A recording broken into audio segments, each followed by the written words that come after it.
Joseph! Joseph! Shit, where did he go? Well, he'll just have to fend for himself. Gotta keep on track. Find Leslie. Welcome back to Let's Play The Evil Within, the assignment with me, Jerupidus, and we are here at the start of Chapter 2, and where we are main story-wise is we are at the part of the game where Kidman has just fallen through the floor when she was in the filling water trap. And let's check out over here. There are a whole bunch of haunted over there, so we definitely don't want to go that way, so we've got to find a different way out of here, and that's going to be right over here.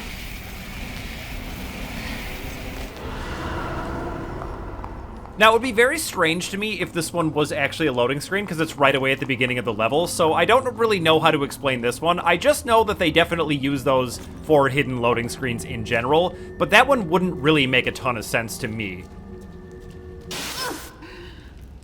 His name was Reuben Victoriano, but now he exists as Reuben inside the encephalon of STEM. Reuben was brilliant, designing the entirety of the system by himself.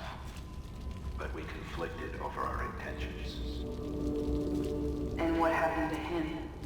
Reuben has been dealt with. The consequences of trusting the wrong people.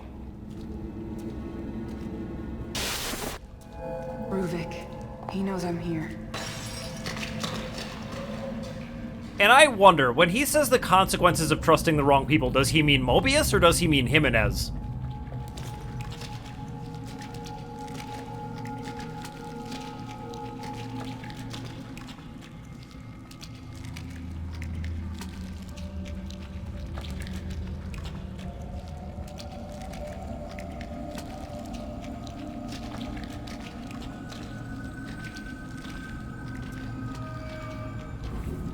Honestly, it's probably both, but as you saw just there, we are going to be dealing with our good friends, the invisible enemies, again.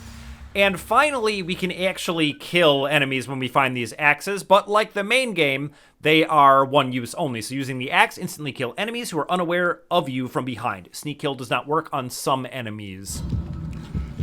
And so if we hide over here, we can see him patrolling back our way.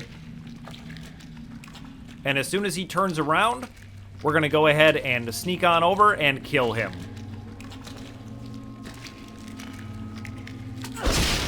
And she's good with the axe. It's like he's still invisible there, so I'm not really sure how you'd aim that correctly as she does, but she's good, you know? And right around here, we're going to find our first collectible. That's going to be another soundtrack. So we'll go ahead and grab it.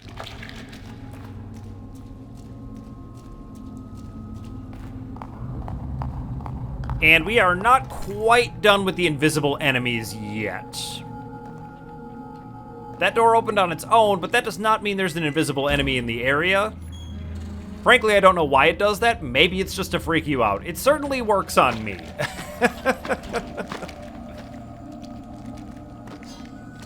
We can grab this axe and crawl through here, and there's going to be another invisible guy right around the corner.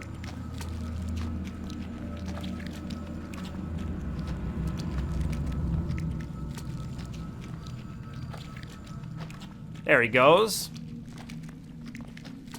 And we should be able to sneak kill him here just fine.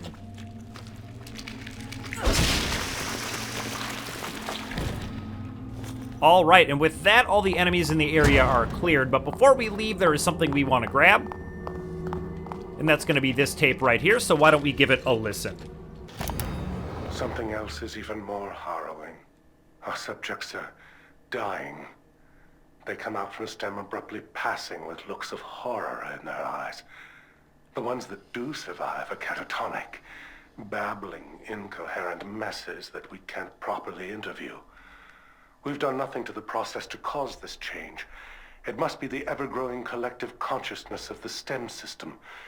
These patients seem unable to take the strain of exposure. We need more sane subjects, perhaps to cleanse the system. At its current state, the system is unsustainable. Something Mobius will not approve of. This time, only I am to blame for this. Our new prototype and beacon is almost ready. When it is, I will start its conversion to the wireless system.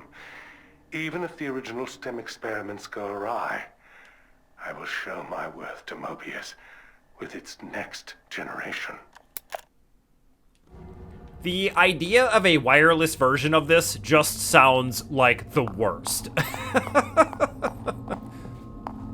And I know I've touched on it already, but what he's talking about there, the wireless system, is what he activates at the beginning of the game, which is when Joseph, Sebastian, and Kidman hear the high-pitched noise in the car on their way to the emergency call, which apparently Mobius arranged to have happen. And I'm gonna kick this box. There's gonna be nothing in it. There never is, but I just do it anyway.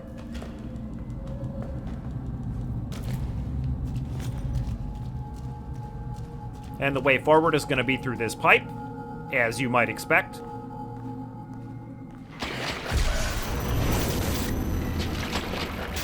And there's our good friend Shade, who's gonna give us a good look and then decide to just move on, I guess.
And now we're gonna have what amounts to an arcade shooter,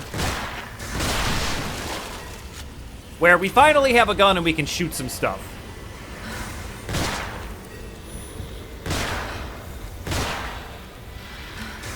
And this part isn't too tough. You just gotta make sure you're watching both sides. But it reminds me of, you know, like a Time Crisis, maybe Area 51, where you shoot off the screen to reload. And it's actually pretty fun. It's definitely refreshing from sneaking around with the flashlight.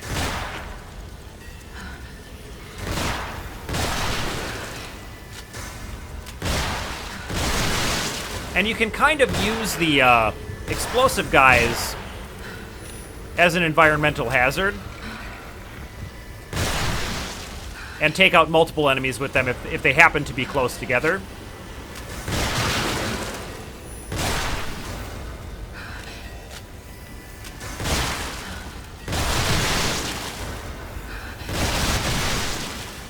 How did that not drop this haunted?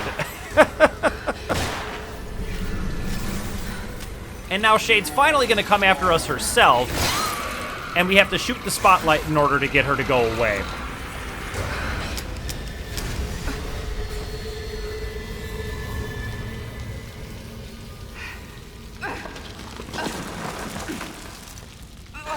But, of course, right at the end of it, our gun is going to be empty, and then the gun goes back away. If Leslie's down here, I doubt he'll last long. I've got to find him.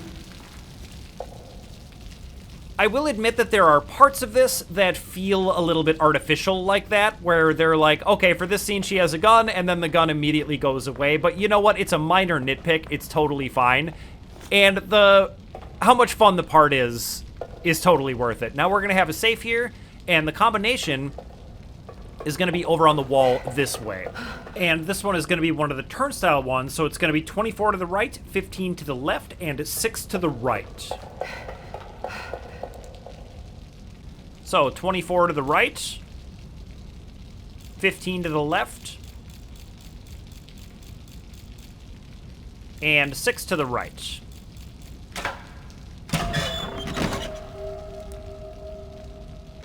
And that's going to be letter scrap number 5. And with that, we can get out of this area.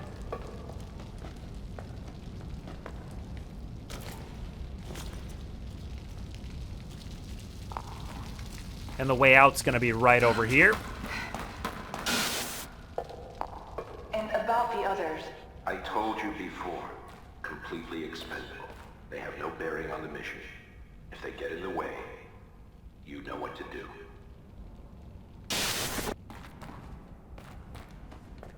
And our boss is kind of the worst. And I know that it's hard to imagine your boss being the worst. But in this game, he is. It's a kitty. But we won't need to pet the cat, despite the fact that it breaks my heart to not do so, because we're not going to need to save at all.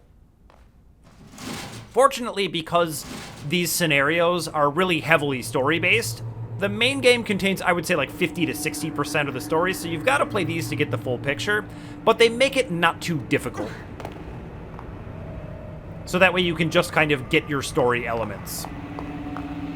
Sebastian! Kidman! Joseph, wait!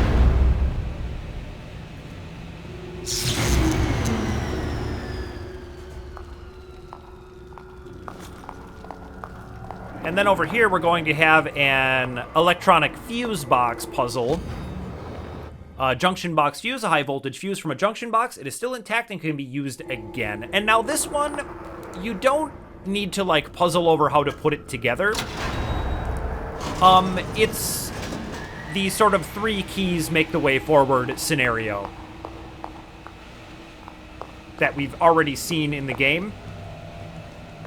But we're going to start with the left because I always start with the left. And we're going to find some of these creepy baby dolls. Why do those things exist? They're just so creepy. But we're going to want to hang a left.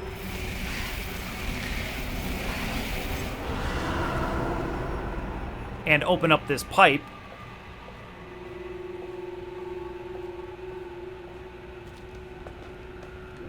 And right at the top will be another safe puzzle. And the solution for this one will be on the wall right behind us. So what do we got here?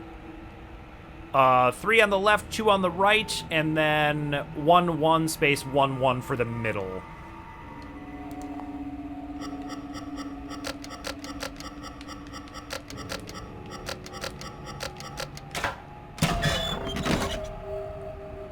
And that's going to be our letter scrap.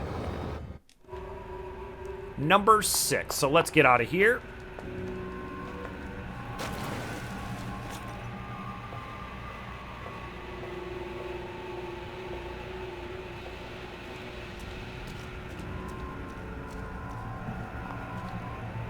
And yeah, I want to go this way. There's another creepy baby doll.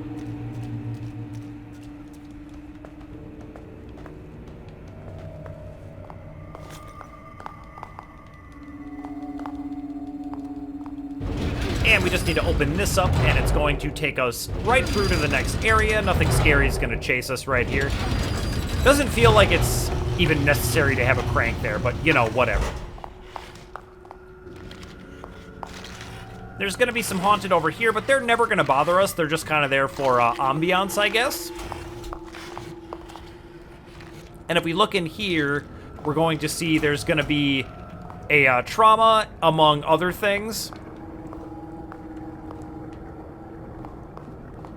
And I like that it's a callback to one of the things you find floating in a tub like that in the main game, but you never see again. But traumas we have met.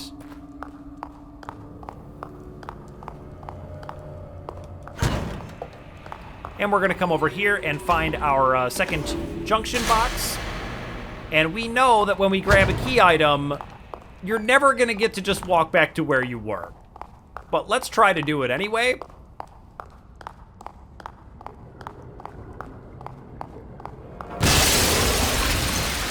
And the trauma has broken out of his prison and is now chasing us.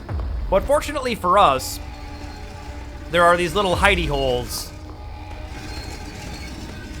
lining the sides. And I did that a little faster than I wanted to, but it seemed to have worked out.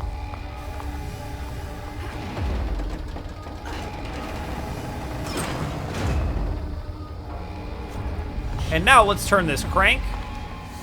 You know what, before I do that, though, I'm gonna break some of these boxes for, you know, reasons.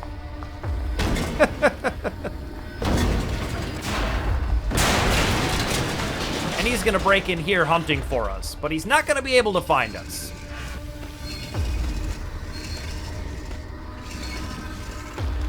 Because he might be big, but he's not very smart.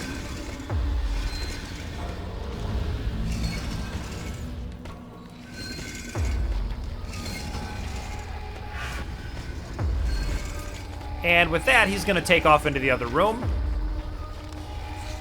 And we should be pretty safe to turn the crank now. I'm gonna definitely wait until he walks all the way away, though. Yep, there he goes.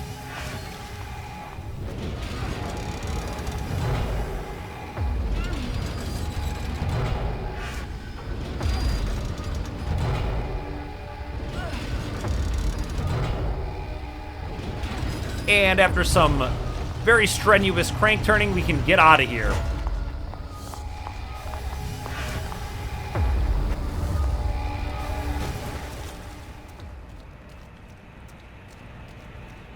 And I may have made that look easy, but if the trauma touches you, you die. Like, not even grabs you, like if he bumps his foot into you, you just die instantly.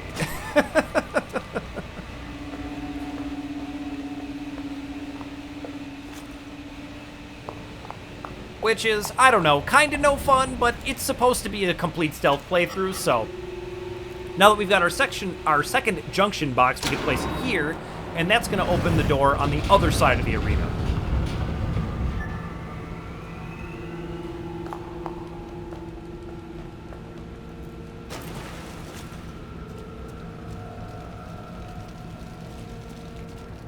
And now we can progress through here.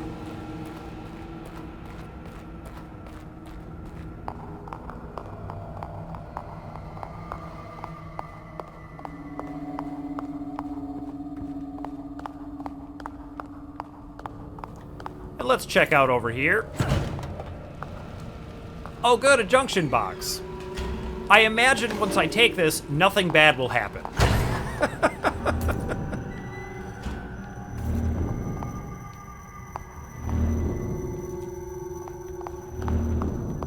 Well, let's try to take it out of here.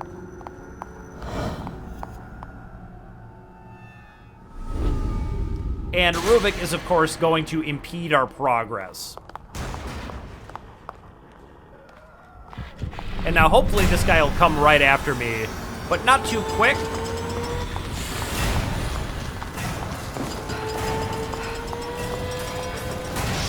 And the trap gets him. Okay. That works for me. Now we can progress into this next room, where we're gonna kind of need to do the same thing. But before we start dealing with these guys, let's pop in here. And right here, we're gonna find our first snail.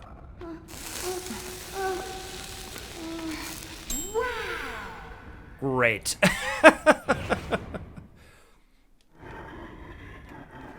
And now with that out of the way, we can start dealing with these guys in here. Now I'm gonna wait for this one that patrols this hallway nearby to come my direction and then turn around.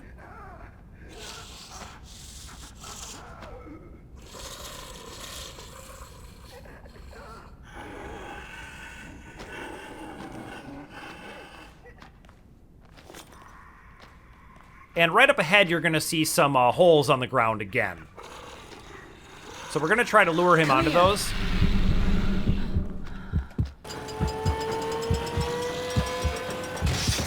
That works for me. And now there will just be one left, blocking the door over here. Hey!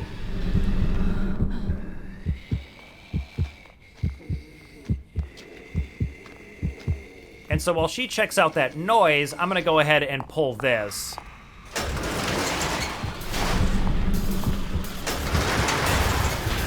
And that will lock her out. Oh, I did not mean to do that. Oh, okay. I thought I just opened it again.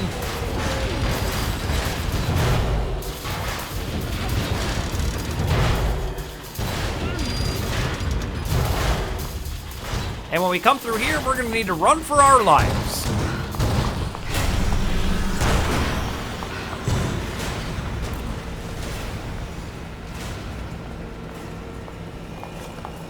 And if I'm not mistaken, beyond this door is kind of a safe area. They can't come through.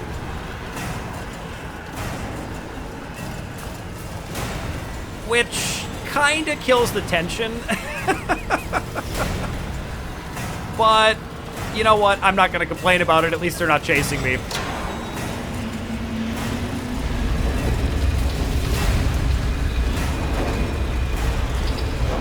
I think it would be a lot better if they could come out and come up the ladder instead of this. It just doesn't make a ton of sense to me, because you could still pretty reasonably escape them. You have a lot of room to maneuver.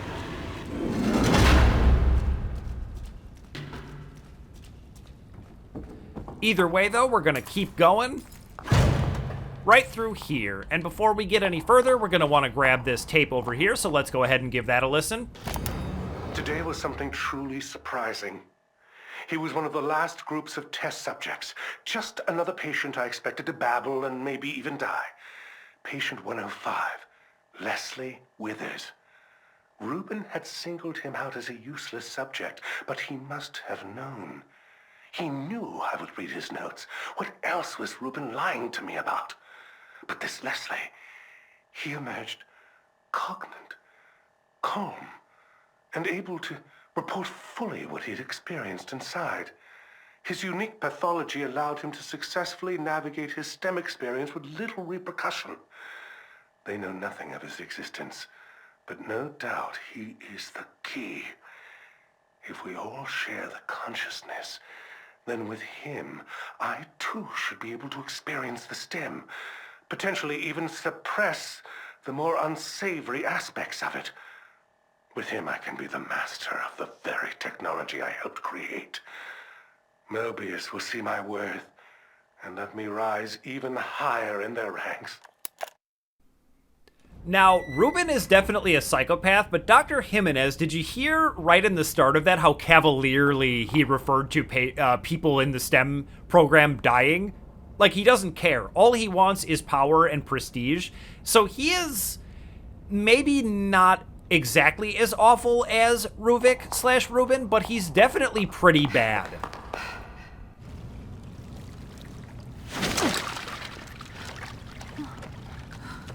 Joseph, you're all right. You too, thank God. Any sign of Sebastian? Nothing. Maybe we can go back and look for him. No. I mean, let's just get out of here first, then we can worry about Sebastian. Can we open this gate? I doubt you and I are strong enough. Joseph, watch yourself. I'll be fine. Quick, look around and see if there's another way out. And we are going to look around and see if there's another way out, but the first thing we want to do... We probably don't have much time. Look around for some way out of here. ...is head towards the scary noises to find this record right over here. We'll go ahead and grab that. That is going to be number 2, so there's only one more of those and only one more snail, and then we're all done with all of those. But now we can get back to what we're supposed to be doing, which is finding a way out of here, which is going to be right here.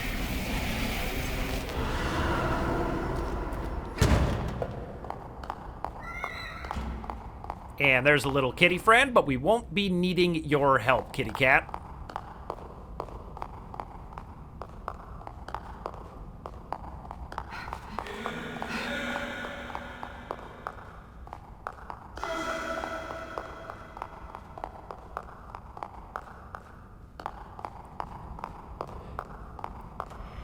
And this whole part is, of course, when we're Sebastian, we're looking for Kidman and Joseph, and we find them down here and have to get in that big firefight to protect them.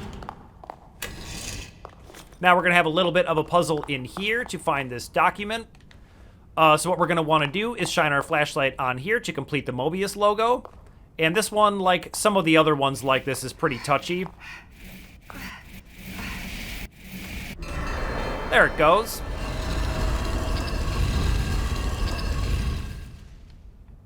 And then we have yet another tape, so why don't we give this one a listen?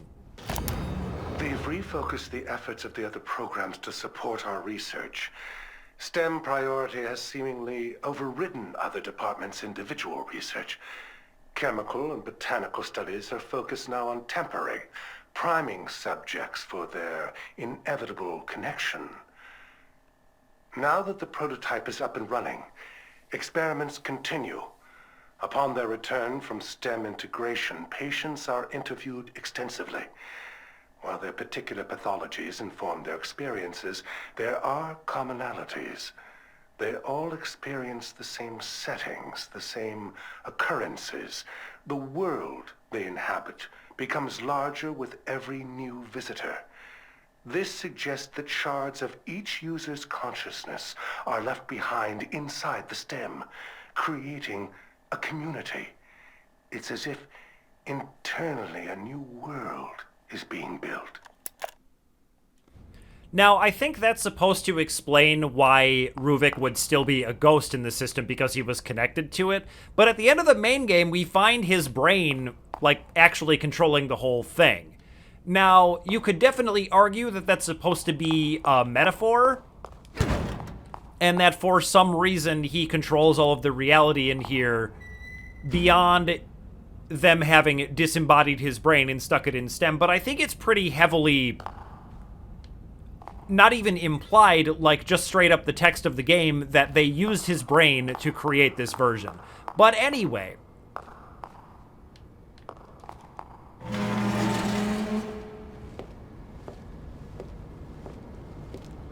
You're losing focus, kid. I warned you about that. How could this place exist? I don't understand. What's happening in here? Ruvik knows you're here. He's feeding off you. But there are more important problems. That detective. Joseph isn't something to worry about. He doesn't suspect He's anything. expendable. How else do you want me to say it? Remove him. That's an order. Killing Joseph? That's not gonna help me find Leslie. He can't be trusted. He'll turn on you. They all will, once they know what you're after. We told you. You're weak, kid. And you're disappointing us.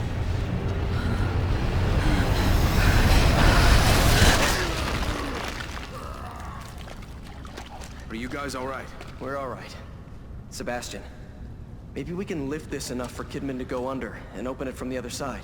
We're counting on you.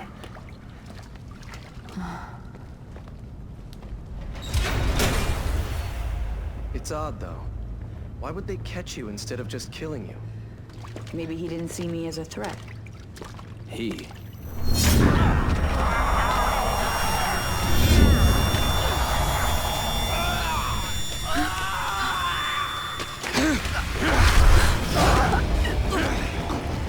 I know who you are. I'm not going to let you take him. You should have followed your orders, kid.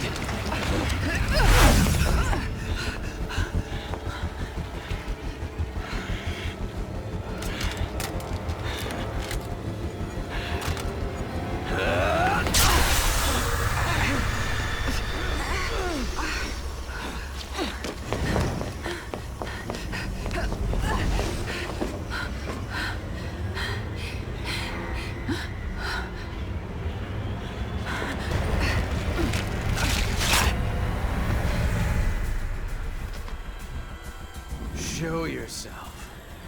Come and kill me if you can. Now this is going to be our little mini boss fight encounter with Joseph, and what we've got to do here is sort of sneak, not kill, but, you know, sneak attack him 3 times.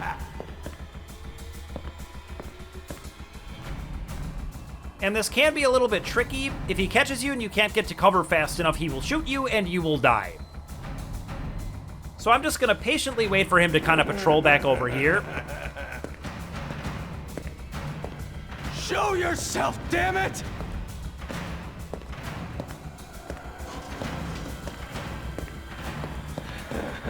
And he's going to pause right there. Let's take this opportunity to give him an axe to the back. Fuck you, Kidman!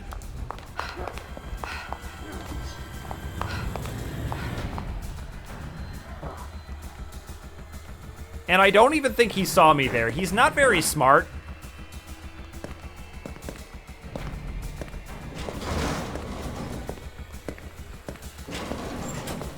I might be able to get him again right now. Not quite.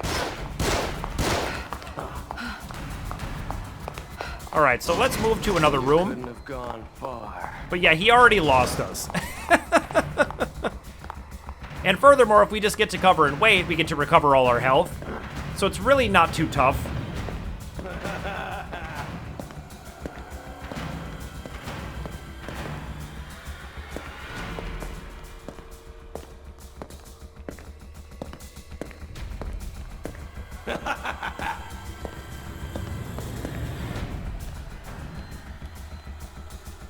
All right, there's number 2. Oh, shit!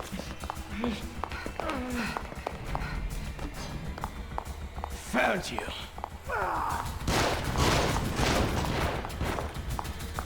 Yep, definitely want to get to cover so he doesn't want, so that he can't shoot us with a clear line of sight. And then if we hide over here, we should be able to get him one last time.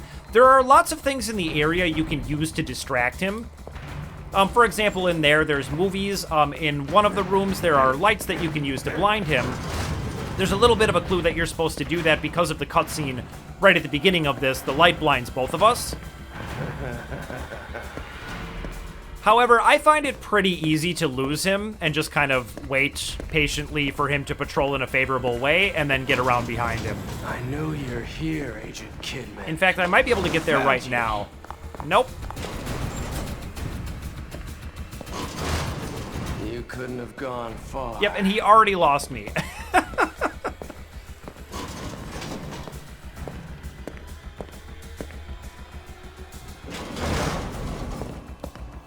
I'm gonna go for it. There you are. Oh.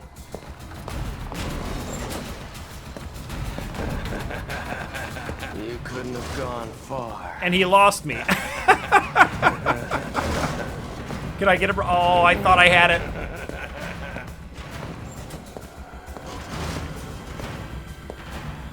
I'm sneaking. I'm going for it. Oh my gosh.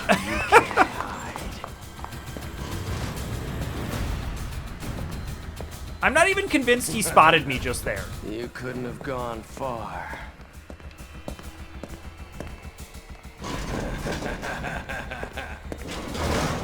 All right, is this the one? Nope.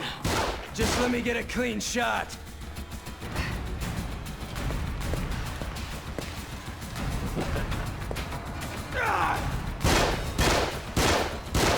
Yep, he's really not difficult, but he's not cooperating with giving me the last hit. Far.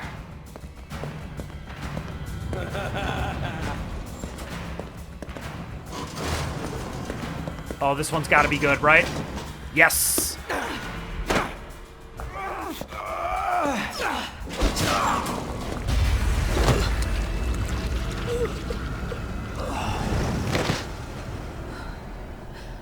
Why are you making me do this? Damn it, Joseph! You should have just stayed out of the way. Are there sins you are ashamed of?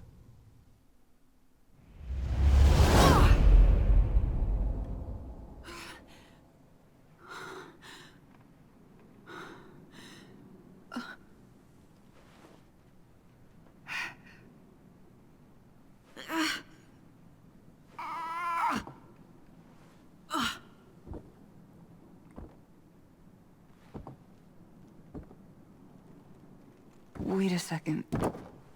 This house... No, it can't be.